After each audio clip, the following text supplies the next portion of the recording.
আসসালামু আলাইকুম। লন্ডন মালা ভয়েসের পক্ষ থেকে আবারও স্বাগত জানাচ্ছি আপনাদেরকে।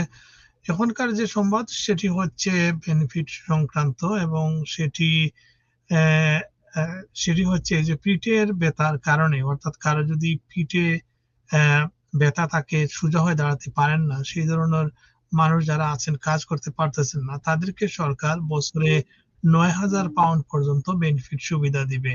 আ এই সংক্রান্ত একটি নিউজ আমরা পেয়েছি এবং সেটি ভাবলাম যে আপনাদের সম্মুখে তুলে ধরি। কারো যদি এ ধরনের সমস্যা থাকে এবং জেনুইন মানুষ হয়ে থাকেন তাহলে হয়তো আপনি সেই পেতে পারেন। তো দীর্ঘস্থায়ী পিঠের ব্যথা বা অন্য কোনো ক্রনিক স্বাস্থ্য সমস্যায় ভুগলে যুক্তরাজ্যে বসবাসকারী পার্সোনাল ইন্ডিপেন্ডেন্স পেমেন্ট অর্থাৎ পিআইপি সুবিধা পেতে পারেন আ অনেকেই। এই ভাতা অর্থাৎ এই বেনিফিট বছরের সর্বোচ্চ ৳৯,০০০ পর্যন্ত হতে পারে।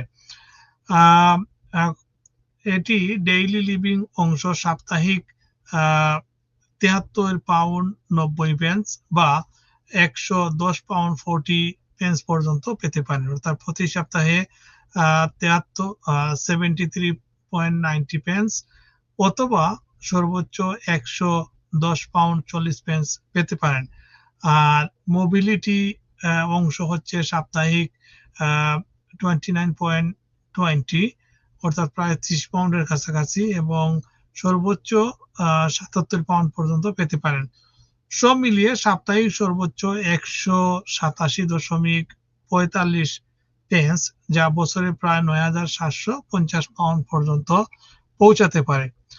সো কারা আবেদন করতে পারবেন আ সেই ক্ষেত্রে বলা হয়েছে যাদের বয়স কমপক্ষে ১৬ বছরের বেশি বয়সী যারা তারা এই পিআইবি সুবিধা পেতে পারেন। শারীরিক বা মানসিক দীর্ঘমেয়াদী স্বাস্থ্য সমস্যা থাকতে হবে যা অন্তত ১২ মাস স্থায়ী হতে হবে। যাদের এই রোগ কমপক্ষে ১২ মাসের অধিক হয়ে গেছে, এখনো সুস্থ হচ্ছেন না, এই ধরনের আ এই সুবিধার জন্য এপ্লাই করতে পারেন। দৈনন্দিন কাজকর্ম বা চলাফেরার সমস্যা থাকলে এই বেনিফিটের আওতায় আসবে।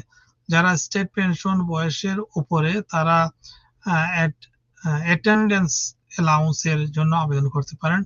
ইউনিভার্সাল ক্রেডিটের মতো অন্য সুবিধা নেওয়ার পাশাপাশি পিআইপি দাবি করা যায়। ইউনিভার্সাল ক্রেডিটে আছেন তারাও এই সুবিধায় আ নিতে পারেন। আর এটা আবেদন করতে যা লাগবে সেক্ষেত্রে বলা হয়েছে আ জন্ম তারিখ তো অবশ্যই, national insurance number, bank account number, আ চিকিৎসক বা চিকিৎসকের বা ডাক্তারের চিঠি লাগবে, হাসপাতাল বা কেয়ার হোম বা বিদেশে কাটানোর সময়ের বিস্তারিত তথ্য লাগবে।